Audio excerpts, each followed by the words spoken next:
Marcos Herédia, trabalhador lá do Pátria do Evangelho em Fernandópolis, já faz parte aqui do Fé, Amor e Caridade, amigo nosso. Vamos vibrar amor, entrando na mesma sintonia. Que Jesus nos abençoe. E você fica à vontade.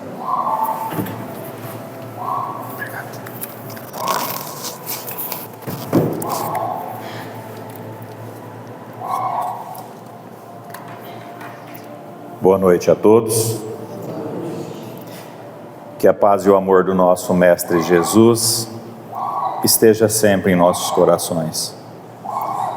Gratidão e alegria pelo convite, pela oportunidade que a casa nos oferece nessa noite agradável, para podermos juntos refletir um pouquinho acerca do Evangelho do Cristo, esse Evangelho que é nosso guia seguro,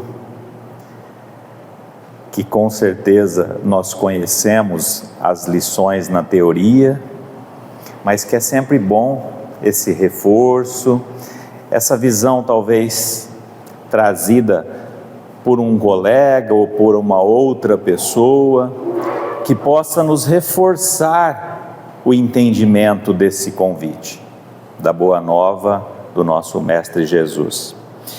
Hoje nós preparamos para essa noite algumas reflexões e tópicos referente a essa obra, Tenho Sede. Ela é escrita por Adeilson Salles, que é de Santos. Acredito que esteve aqui na casa já em alguma ocasião, assim como na nossa. E ele traz uma visão aqui do Evangelho como uma terapia de cura. Adeilson Salles, além de escritor espírita e não espírita, porque ele tem outras obras, ele trabalha na área da psicanálise, é um psicanalista. E diversas outras atividades. Então ele traz o olhar do seu conhecimento, daquilo que ele se empenhou em estudar e conhece na sua profissão, no seu dia a dia, conectando com o Evangelho, com passagens evangélicas, com personagens do Evangelho, que nós vamos trazer apenas alguns comentários, alguns personagens, mas sempre com uma conexão muito segura a todos nós, e que vai trazer o lado da ciência, da psicologia, da psicoterapia, para também nos reforçar esses conceitos evangélicos. Esse foi o intuito. Esse talvez foi o alerta, o convite que nós primeiramente recebemos pela necessidade que todos nós temos de lidar com a vida, com as situações e buscar sempre aprendizado. Para quê? Buscando o conhecimento nos liberte. Buscando a verdade, ela nos liberte. Buscando se conhecer a si mesmo, nós possamos ir adiante no entendimento da proposta do Cristo, que nos conduzirá à felicidade, à paz que todos nós desejamos.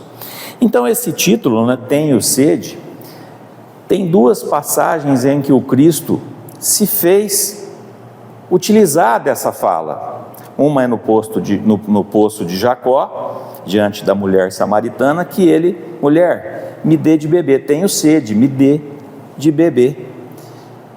E naquela época os judeus nem poderiam conversar com as mulheres samaritanas, e ela acha estranho isso. Então ele tem um desenrolar do Evangelho.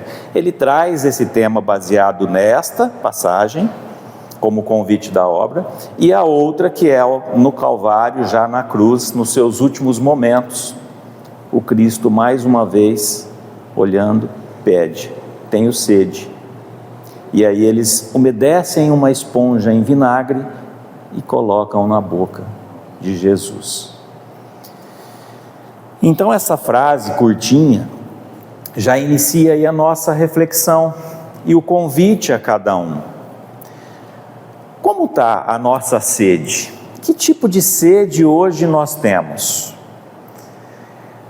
Será que nós já estamos com a sede do Evangelho, compreendendo esse Evangelho, para buscar saciar essa sede, assim como Cristo, em uma das suas falas, diz que a água que Ele der de beber é fonte que vai jorrar eternamente, que não é só uma água que nós tomamos, como eu agora há pouco fiz, ela vai saciar por um tempinho e logo mais nós precisamos de mais.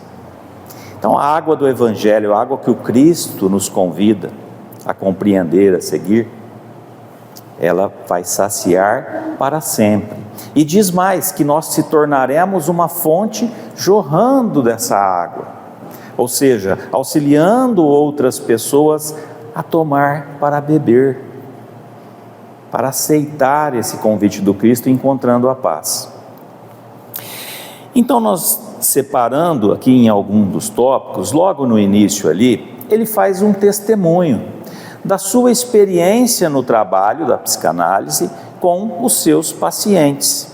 E nós vamos ver se nós estamos mais ou menos encaixados, como quem tem sede, como quem ainda adoecido, tem as suas carências, as suas necessidades, os seus anseios.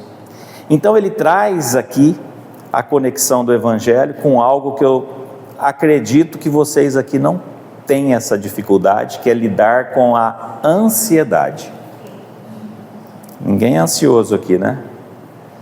Posso mudar o tema, né? Ou não? Não, vamos seguir, né? Todo mundo um pouquinho tem, até porque ela é natural, né? Segundo Freud, o pai da psicanálise, e outros pensadores antigos, a ansiedade é algo natural, normal. Ela está ali como uma proteção. Ela vem ao nosso favor para nos auxiliar, para despertar ali o medo, e aí a gente se prepara, a gente vai tomar as ações de acordo com essa ação dela primeiro. Aí nós vamos ver como é que nós estamos reagindo com essa ansiedade normal. Porque, segundo Freud, ele nos traz que ela é uma coisa boa, uma coisa normal. E às vezes nós não temos essa visão, né, da ansiedade. Achamos que ela está sempre nos atrapalhando. Mas não é isso, nós vamos ver aí algumas reflexões que vão nos auxiliar a encontrar. Eu preparei um pouquinho aqui já no início. Não quer passar por aqui? Vamos pela prova, vamos por aqui.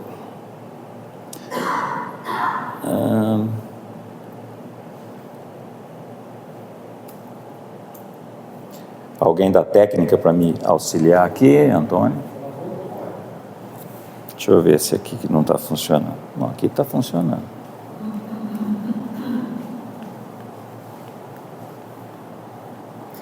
Se não tiver, também não tem problema, a gente segue mesmo assim, tá? Às vezes dá umas travadinhas, até porque está no pendrive, né? Mas vamos lá. Eu vou trazer aqui no início algumas reflexões que ele traz acerca, como foi dito, dos seus atendimentos. E de qual é a análise que ele faz de todas as pessoas que chegam até ele procurando ajuda. Assim como nós, né? Procuramos a ajuda também nesse momento, estando aqui numa casa espírita, ou assim como nós buscamos um psicólogo, um psicanalista, um médico para nos ajudar de alguma forma, não é assim? Então tem algo em comum nessas pessoas. Deu certo? Vamos ver? As palavrinhas lá em cima, vocês não se preocupam que não é aqui um teste para renovar o CNH, porque ninguém vai conseguir ver, nem eu, né? Eu preciso ajustar esse slider aí, é só mais uma lembrança. Então ali está fazendo a reflexão com a passagem. Então onde ele tem o título, que é o primeiro capítulo de 33 capítulos desse livro, algumas palavras. Ele faz ali uma referência com essa fala, com essa passagem: qualquer que beber dessa água tornará a ter sede, mas aquele que beber da água que eu der nunca terá sede, porque a água que eu der se fará nele uma fonte de água que salte para a vida eterna. Está em João 4, 13 e 14. Eu havia já citado a passagem quando eu comecei as reflexões e o Slader não tinha, né, dessa passagem do Cristo. E aí a gente traz aí então as palavras de Adeilson Sales na sua análise como profissional. Então ele diz assim: como psicanalista, me deparo com a realidade comum a todos os pacientes, a sede de paz e lucidez, de serem ouvidos, pois se encontram mergulhados em suas angústias, em lágrimas conflituosas. E aí ele coloca entre parênteses, né, uma água salgada, uma água que não mata a sede, conflituosa. E não se apercebem do quanto estão sedentos de paz e acolhimento. Debatem-se emocionalmente sem compreender a gênese de suas dores. E a água salgada suscita mais sede e desespero. Então, algo em comum em todos que procuram é que todo mundo tem a sede de ter paz, de ter tranquilidade, de sair dessa zona de conflito que às vezes entramos. E aí eu diria, né? Será que nós outros também não nos encontramos com angústias, com uma sede de lucidez, de compreender a vida, o sentido, as coisas que nos acontecem no dia a dia? Será que nós não somos todos pacientes aí, nem que por um momento dele? Igual, como ele diz, né? Todos os pacientes dele. Eu me vejo muitas vezes passando por essas reflexões, por esses momentos. E aí ele vai dar receita para isso, vai trazer algumas comparações para isso, né?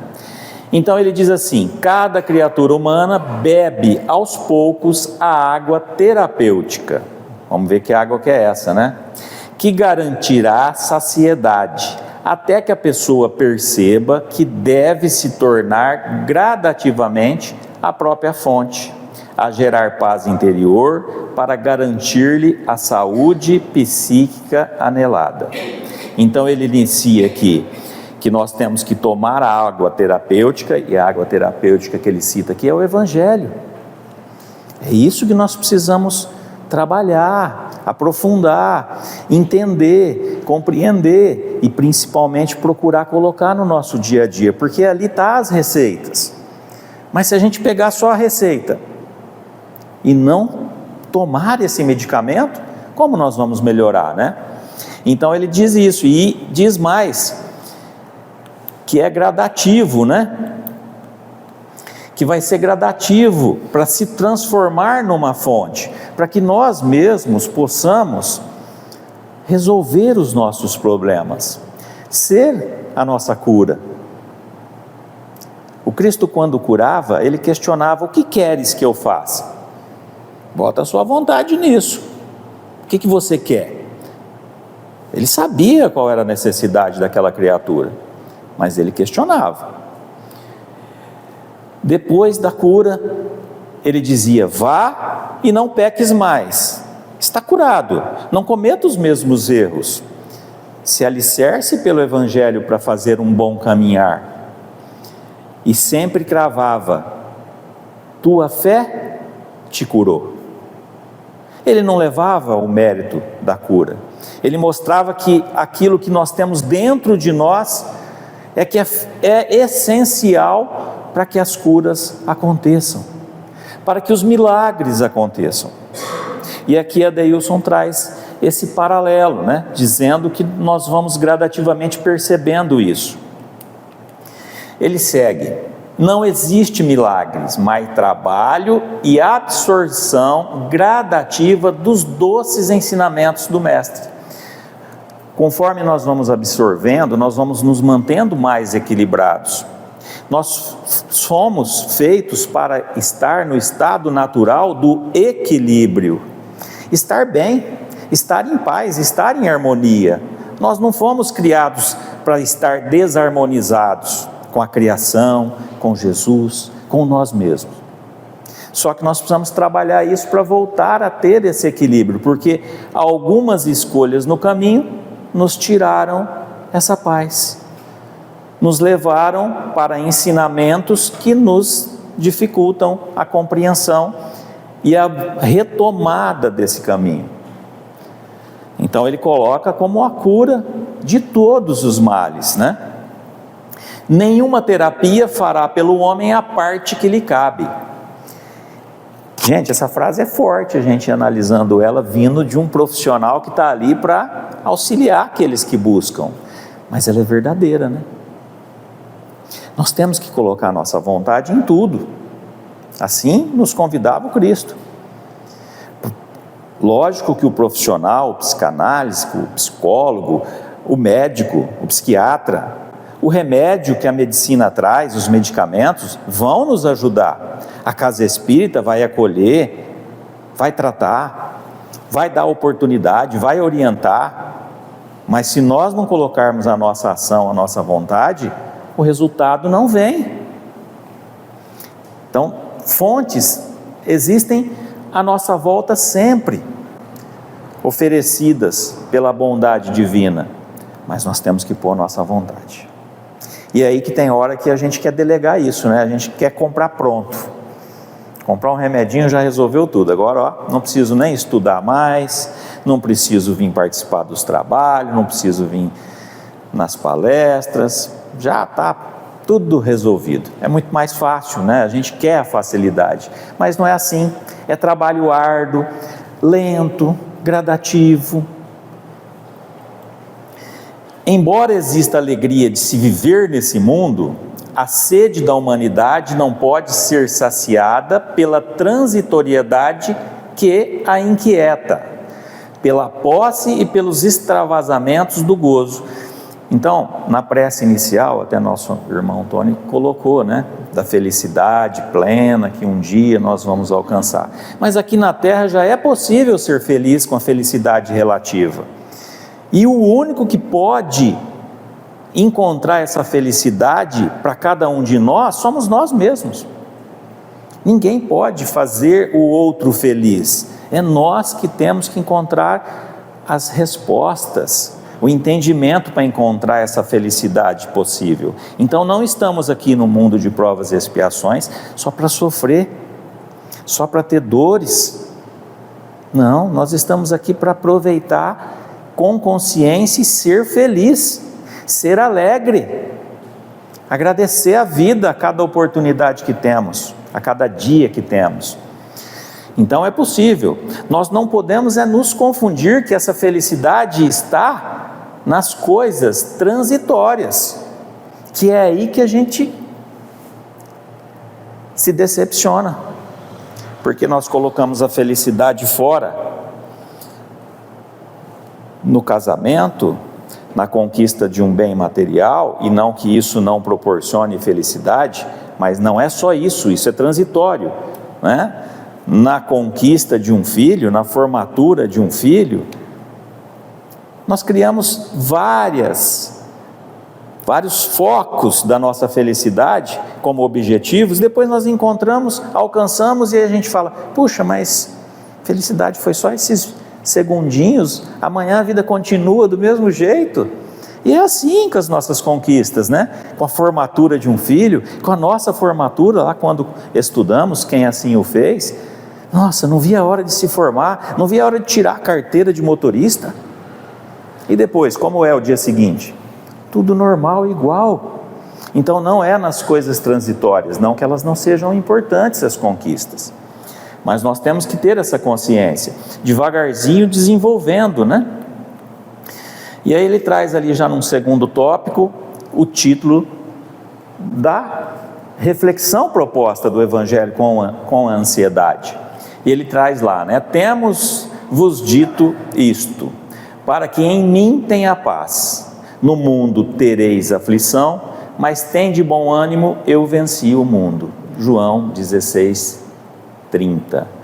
E nesse tópico ele traz lá, o desafio é imenso, porque existem situações que não podem ser modificadas. Todavia, é possível modificar a nossa visão para a situação. Olha lá que dica legal, né? E que nós temos dificuldade com isso. Nós preferimos sofrer com a situação do que tentar interpretá-la de uma forma positiva, do que tentar ver o que eu posso fazer. Eu não consigo mudar isso. Bom, então eu aceito isso, dou o tempo de Deus para as coisas irem acontecendo e vou continuar trabalhando, seguindo o meu caminho. Não adianta fazer diferente disso, né? Então ele traz ali que nós temos que mudar o quê? A nossa visão para a situação. Então, se é algo que não vou conseguir mudar, não adianta eu fazer esforços que eu não vou modificar, porque tem situações que realmente a gente tem que ter essa sabedoria, né? De separar o que eu consigo fazer do que eu não consigo fazer. E isso é sabedoria. Porque a gente se confunde, a gente fica insistindo e gastando energias naquilo que a gente não consegue e às vezes perde o tempo e desprende essas energias que poderia estar realizando algo que é possível a nós hoje.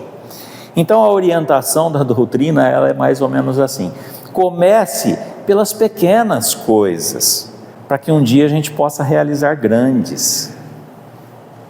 Às vezes a gente quer remover da nossa falta de paz, né, interior da nossa vida, os problemas grandes, e aí fica difícil. A gente quer remover as nossas mazelas que trazemos ainda, justamente estamos aqui para aprender, para crescer, para progredir nessa lei da evolução, né? Estamos aqui como aprendizes do Evangelho, no mundo de provas e expiações, justamente para aprendizado. E aí a gente não quer trabalhar as pequenas coisas que é mais fácil a gente lidar. Por exemplo, se o Evangelho ele é dito aqui como a cura de todos os males, e a gente sabe disso não só por essa obra, o que eu posso fazer por mim para ir nesse sentido? Vim para a casa espírita, participar dos estudos, realizar o Evangelho no lar? Procurar leituras e esclarecimentos edificantes acerca do convite do Cristo? Isso eu posso fazer, está ao meu alcance. Se eu fizer um esforcinho, eu dou um jeitinho de estar aqui numa quinta-feira, por mais que eu tenha compromissos e atribulações da vida.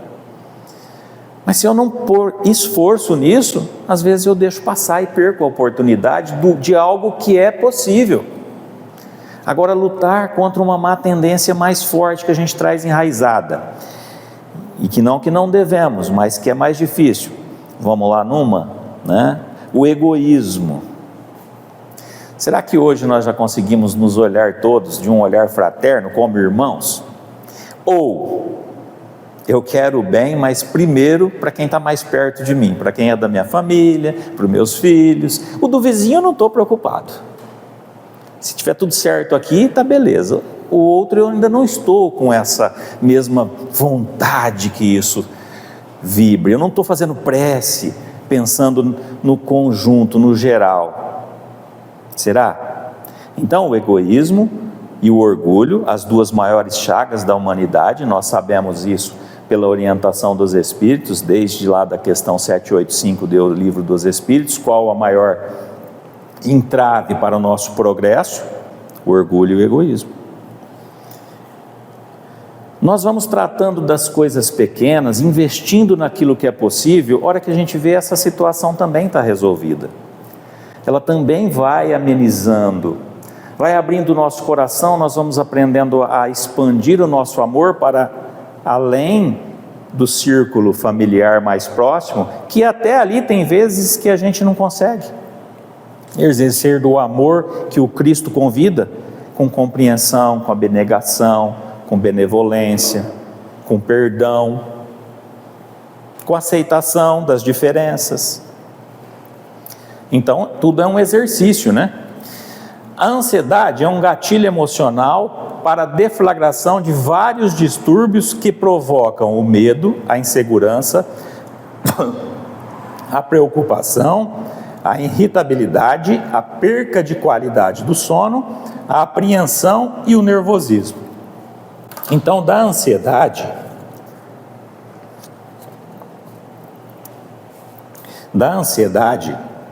que é o gatilho, todos os outros desequilíbrios e adoecimentos vão surgir. Então, quando que nós temos que estar atento? Vamos cuidar enquanto a ansiedade não adoeceu, porque, segundo a psicanálise, segundo Freud, segundo diversas outras fontes, ela é benéfica, quando ela está no limite natural. Então é aí que nós temos que estar atento. Olha, a minha ansiedade está passando do limite, eu preciso cuidar dela. Eu preciso cuidar dela. E como nós vamos cuidar dela? Proposta de Adeilson, com o Evangelho, com participação na casa espírita, com estudo, com trabalho voluntário, com exercício no bem. É assim que nós vamos cuidar dela. Compreendendo, buscando se conhecer, para compreender o porquê dessa ansiedade e tentar trabalhar ela, lidar com ela, não deixar que ela se torne um problema maior. Tem um dito que diz: ninguém tropeça em montanha, porque a montanha é muito grande, mas nós tropeçamos em pequenas pedras, e essas pequenas pedras que nós temos que estar atentos, porque é elas que vão se acumulando até se transformar numa montanha de problemas. Então traz ele aqui mais adiante. O grande problema é quando a ansiedade se apropria da nossa capacidade de administrar as emoções e somos levados a nos transportar do presente para o futuro, sem a garantia de que ele virá. O grande segredo da ansiedade é viver no futuro. A ansiedade, ela não convida você para viver no presente. E será que esse futuro vai realmente acontecer do jeito que nós estamos pensando, nos desgastando, colocando energias e tempo que poderia ser aproveitado ao nosso favor hoje, no presente, assim como fazemos aqui agora? Será que acontece? Tenho certeza que todos nós já sofremos por antecipações, por situações que não se concretizaram. Isso é a ansiedade um pouco adoecida. Você sofreu sem necessidade, não aconteceu aquilo, e na grande maioria das vezes. Por quê? Porque ela está começando a estar adoecida. Você não tem mais controle sobre a emoção te toma conta, e aí você vive só lá naquele futuro. Eu vou perder o meu emprego, mas já aconteceu, tem algo muito sério, o que eu posso fazer para que isso não aconteça? Essas são as perguntas que nós devemos fazer. Ou já vou procurar um outro emprego, se eu tenho essa garantia que, isso vai acontecer, mas adianta eu ficar antecipando o que vai ocorrer? É lógico que tudo isso eu falo aqui primeiramente para mim. Na teoria tudo é belo, na prática nós lidamos com as nossas emoções. O que ele nos esclarece é que se nós não cuidarmos disso, nós adoecemos de uma forma mais grave, perdemos o controle sobre a nossa própria vida, e aquilo que nós poderíamos realizar hoje, nós não realizamos porque nós estamos vivendo lá no amanhã, que a maioria das vezes nem vai acontecer. Então cuidado, quando vier algo assim, olha o recurso, olha o recurso do Evangelho, oração. Olha o recurso do Evangelho, olha a casa espírita, os irmãos sempre de porta aberta para ouvir, para conversar, Nós temos lá atendimento das segundas-feiras na casa, um atendimento fraterno, um acolhimento fraterno. Então, utiliza daquilo que Jesus nos oferece, que está ao nosso lado, não deixe adoecer mais, procure ajuda. Às vezes uma palavra, um desabafo. No início lá ele diz, as pessoas querem ser ouvidas, elas estão carentes, e nós também. Muitas vezes nós, dentro da casa espírita, trabalhadores ativos, temos também a necessidade de falar, de conversar com alguém, de falar sobre uma dificuldade que está passando. Somos todos iguais, cada um com as suas dificuldades, né? Então, receitinha, né? Oração. Apertou, é oração. Mas adianta só eu ficar orando? Ontem meu irmão fez palestra lá, né? Valdir, na casa. E aí ele diz, né? Se ficar só orando e não trabalhar e não fazer nada, de pouco ajuda. Lógico que a oração sempre vai ter algo positivo. Sempre vai auxiliar de alguma forma. Mas ela sozinha não resolve o nosso problema. A nossa cura, nós precisamos da ação nossa, da nossa vontade. Então eu vou trazer aqui agora dois personagens, exemplificando o que nós podemos fazer. E o primeiro deles é Zaqueu. Zaqueu, quando soube que Jesus ia passar pelo caminho próximo a ele, na cidade em que ele morava, ele ficou desesperado para ter uma oportunidade de se aproximar do Cristo, e não era fácil, né? E ele era pequeno, conta-se a narrativa do Evangelho. Ele subiu em uma árvore para poder ver Jesus. Ele tomou uma ação, ele tomou uma atitude, ele desejava algo, ele queria as respostas, ele não estava feliz, ele não estava em paz, apesar de ser abastado financeiramente, apesar de ter uma posição tranquila. Mas assim como nós, sempre parece que falta uma resposta, falta algo para nos preencher. E isso é o Evangelho que vai preenchendo devagar, conforme nós buscamos ele.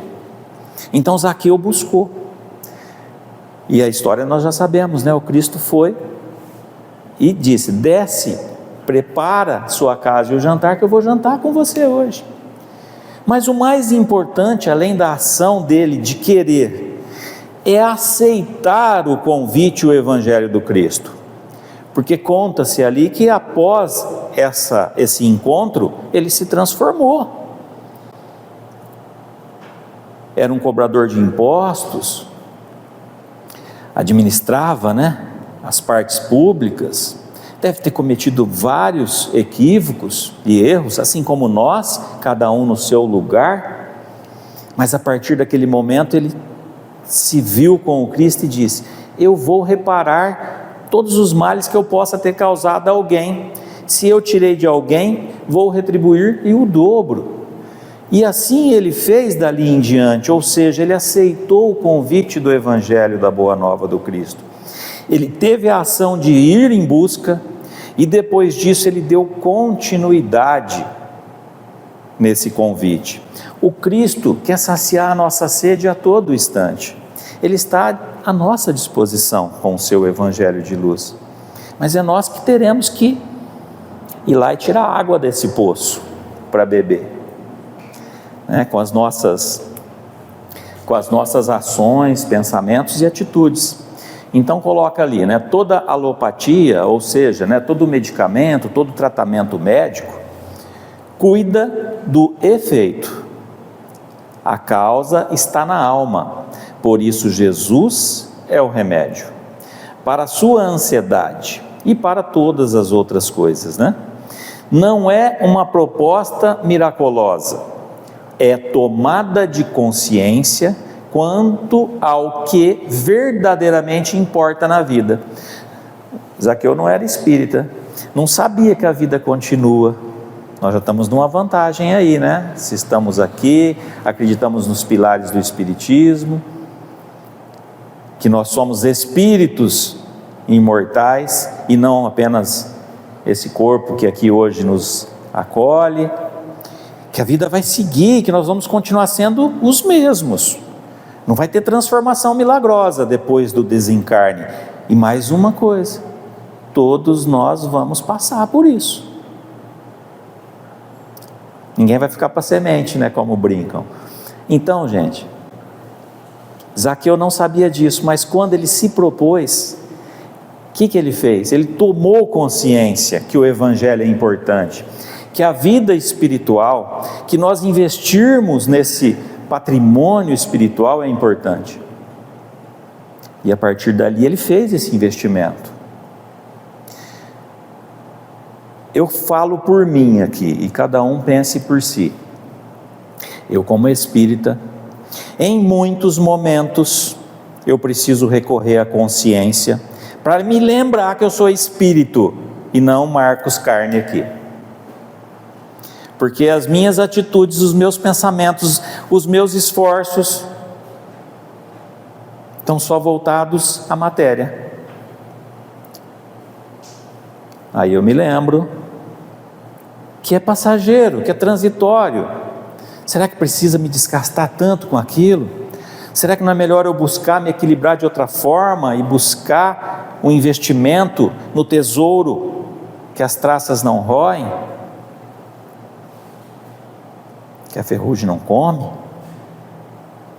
Então a gente, estando dentro de uma casa abençoada como essa, com essa doutrina maravilhosa que nos traz esclarecimentos, respostas para tudo que nós quisermos indagar, para nos ajudar a se encontrar, nós precisamos nos encontrar. É muito bom ter essa oportunidade, essa casa, vamos aproveitar disso. Como dito, colocando em prática para que um dia a gente possa ter a felicidade plena, né? O outro personagem é Pedro.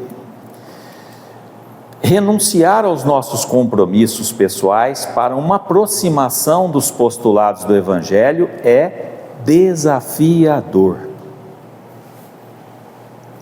É desafiador. Porque nós temos que abrir mão de algo que é o primeiro que vem no nosso pensamento, que é coisas materiais, que é coisas mundanas, para investir em algo do Espírito que nós vivemos, nos esquecemos que somos espíritos imortais. Então é um desafio. Não foi diferente para Pedro. Pedro conheceu Jesus, esteve com Jesus, caminhou ao seu lado, se considerava, né, o mais próximo ali do Cristo, e o Cristo disse o que para ele? Pedro, antes que o galo cante, você vai me negar 3 vezes. E assim ocorreu nos relatos, não é assim? Não foi desafiador para ele? É desafiador para nós, porque nós temos o primeiro contato com o Evangelho, com o convite do Cristo, e dali adiante, nós ficamos fletando uma hora com a parte espiritual, outra hora nós largamos ela, ficamos mais envolvidos com a matéria, aí a matéria nos dá algumas rasteiras, nós enxergamos que não é bem assim, e aí nós voltamos para a parte espiritual. Então é desafiador seguir o Evangelho do Cristo, por mais que seja possível a qualquer pessoa, basta amar, porque esse é o convite dele. Não é fácil, é desafiador. Nesse mundo nós vivemos divididos com isso. Então Pedro é um exemplo disso, mas é um exemplo também que venceu esse desafio, assim como nós aí podemos vencer. Jesus é misericordioso, o Evangelho é como água que vai infiltrando na alma, irrigando nosso coração ressequido pelo orgulho e pela cupidez.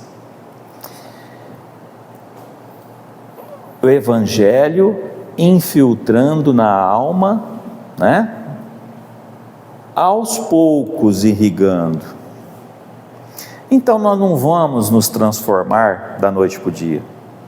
Nós não vamos, por conta de estar frequentando a casa espírita, nessa encarnação, sair daqui já seres angelicais. Mas é preciso que permita que essa água aos poucos vai substituindo essa terra seca que ainda temos do orgulho, da vaidade e de outras mazelas, porque só Ele pode fazer essa mudança, essa transformação.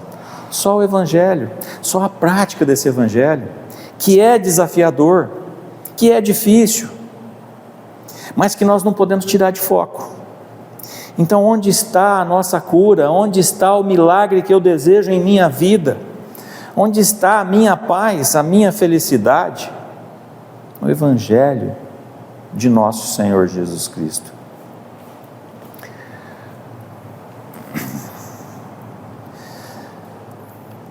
tem outro tópico já ao fim, nós já estamos encerrando, ao qual traz o título de ansiedade. E eu separei ele porque ele nos convida a olhar ao lado. A natureza é pródiga em exemplos de que tudo se revela no tempo certo. Todavia o homem não respeita o amadurecimento da semeadura e vive ansioso. Nós plantamos hoje, já quer colher é hoje mesmo, né? Quem que não é assim? Vamos ser sinceros, né? Todos nós queremos mesmo para agora. Não temos a paciência de aguardar um pouquinho mais, de entender que existe a necessidade de determinado amadurecimento em tudo à nossa volta, no nosso filho, no nosso cônjuge, até mesmo nos nossos pais que a gente convive. Tem uma fase de amadurecimento. Então o filho está bravo com o pai está bravo com o filho, não entende que são momentos diferentes. A natureza nos dá exemplo disso. Se planta uma sementinha, leva anos para que ela desenvolva. Outras hortaliças são mais rápidas, mas tudo tem o seu tempo. E a gente não olha a natureza como um ensinamento, né? Ou quando olhamos, nós não queremos esse ensinamento, nós queremos do nosso jeito. A ansiedade nos rouba a vida, deturba a nossa compreensão e nasce do senso de que, em alguma medida, somos injustiçados. Não raro nossos sentidos nos enganam porque nossas interpretações invariavelmente têm a lente dos interesses próprios. Há sempre um percentual de egoísmo em nossa visão do mundo e das pessoas. Então, a ansiedade realmente ela nos rouba a vida, porque nós vivemos lá no futuro e esquecemos de viver agora. A hora que vê, já passou o tempo. E quantos de nós aqui que não pensam assim, nossa, como o tempo passa rápido, né? Parece que era ontem que eu era menino, né, Tony? Hoje já estamos aí. E perdeu as oportunidades, porque já passou. Terá outras, mas nessa aqui que é a mais importante, que sempre a mais importante, é o que? É hoje, é o presente. Já está passando, se a gente não está atento a isso. Então ele diz aqui, ó, toma cuidado, porque às vezes nós entramos em ansiedade pela nossa maneira de observar a vida, de observar as pessoas, de observar o mundo, porque nós colocamos a nossa visão desse mundo. Então é a minha verdade. Então o Antônio não está se comportando bem dentro da minha verdade. Ele deveria me tratar assim, ou assado. Essa é a minha verdade. Ou aconteceu algo de relacionamento, de amizade, e aí eu vou contar a minha versão, como vítima, como coitadinho, como que o outro só tem o erro do outro lado, aonde a gente aprende que o Cristo nos pede, ofereça a outra face. Quando tem um dito popular que quando um não quer, dois não briga. Você fez a tua parte? Ou você entrou nessa briga também porque não aguentou e deu o revide? Não perdoou, não compreendeu, não aceitou? Não é? Tão difícil, né, lidar com isso. Cuidado, que isso faz parte da ansiedade. Antecipar as coisas muito nos adoece. Encerramos aí com uma historinha. Um garoto adentrou a sala onde a sua mãe estava lá bordando, com a mão dentro de um vaso que a mãe estimava muito, um vaso lindo, bonito, que ela tinha todo o carinho por aquele vaso. E a mãe, logo que percebeu o garoto entrando com aquele vaso na mão, já chamou-lhe a atenção. Menino, vai colocar esse vaso no lugar. E o menino respondeu, mas eu não consigo, mãe, minha mão ficou presa dentro do vaso. E ela disse, você consegue, se você colocou a mão aí dentro, você consegue tirar a mão daí dentro. Mãe é sempre objetiva com as coisas, né? Ela está certa, não está? Se colocou, tá, sai. Mas aí com muitas tentativas, passa sabão, passa detergente, tenta de tudo ali, põe água e nada dessa mão sair dali. Vem o pai do garoto para ajudar, tenta e nada. Até que o pai do garoto desiste. Antes de eu contar o final da história, eu vou fazer uma pergunta: como vocês resolveriam isso? Quebrando o vaso? Era um vaso querido dela, né? Você quer quebrar porque não era teu, né? É dela, pode quebrar, né? Não, brincadeira com a colocação, talvez já é o desprendimento. Não está apegado àquilo, então quebra e pronto. Mas poderia também machucar o menino no quebrar. Feito as tentativas e não, o pai olha e fala: como eu daria 3 moedas para descobrir como tirar a mão desse menino de dentro do vaso. E quando ele diz isso, de repente ele escuta um barulhinho caindo no vaso, e a mão do garoto sai do vaso. O garotinho segurava uma moeda que ele havia colocado dentro do vaso. E aí ele explica para a mãe que ele guardou a moeda ali e ele foi tentar pegar ela de volta. Quando ele pegou e fechou a mão não saía. E ele não queria largar a sua moeda. Quando o pai disse que daria 3, na hora, né? Eu deixo uma, pego 3. E aí se solucionou. O nosso apego, muitas vezes, com as coisas da matéria, com a família, que nós temos que amar, temos que querer, mas o apego às vezes nos deixa com a mão fechada, e perdendo a oportunidade de ganhar novos talentos, talvez em quantidade maior. Então que essa pequena história desse menino que se apegou a uma moeda, e só fez a troca, a libertação, aceitou o convite quando viu algo melhor, é o Evangelho que vai nos oferecer isso, que a gente possa ir se desapegando das coisas que nos aprisionam, e colocando o nosso coração no convite do Cristo. Falo isso principalmente para mim, que aqui vos falo hoje, mas que está ao nosso alcance.